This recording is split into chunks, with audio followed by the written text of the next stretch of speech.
নমস্কাৰ সকলোকে মোৰ এটা নতুন ভিডিঅ'লৈ আপোনালোকক স্বাগতম জনাইছোঁ। বৰ্তমান আমি শিৱসাগৰ টাউনৰ মাজমজিয়াতে আছোঁ কলনীত। বৰ্তমান এটা বিশেষ কাৰণত আমি আহিছিলোঁ। বাইক এখন নতুন বাহন এখন বাইক এখন কিনিম বুলি আহিছিলোঁ কাকাৰ কাৰণে।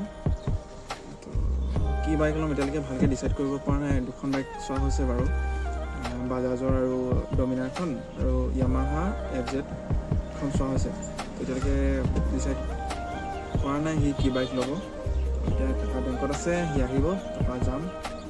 নতুন বাইকখন আজি ল'ম বুলি ভাবিছোঁ আৰু কি হয় আপোনালোকে ভিডিঅ'টো চাই যাব সকলোকে, কি লওঁ কি কথা। বৰ্তমান আমি আহি পালোঁ বাজাজৰ ডিলাৰটো।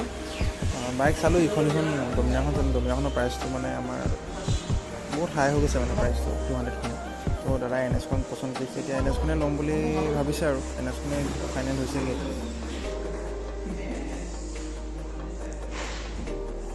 6খনমান বাইক চালোঁ বৰ্তমানলৈকে দেই। লাষ্টত চাই NS 200খন পচন্দ কৰিলেই NS 200খনে ল'ম আৰু, কিন্তু কালাৰটো বেলেগ। কালাৰটো এইটো নহয়, কালাৰটো বেলেগ। কাগজ পত্ৰ কাম হ'ল, বাইক চাইক চালে মেলিলে। এতিয়া পইচা কথা আহিলে, পইচাটো এতিয়া ডাউন পে'মেণ্ট 80% ডাউন পে'মেণ্ট আমাৰ দিয়া হৈ গ'ল। বাকীখিনি চব ফাইনেন্সত যাব।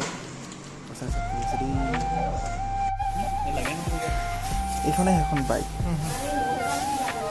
কালাৰটো এনেকুৱা ক'লা আৰু বগা। NS 200 নতুন এডিশ্যন।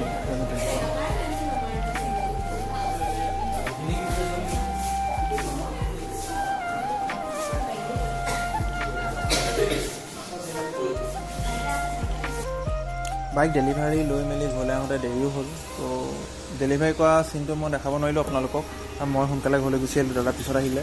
মায়ে এতিয়া ঘৰলৈ অনাৰ পিছত অলপ চাকি জ্বলাই নিয়ম চিয়ম অলপ কৰিলে।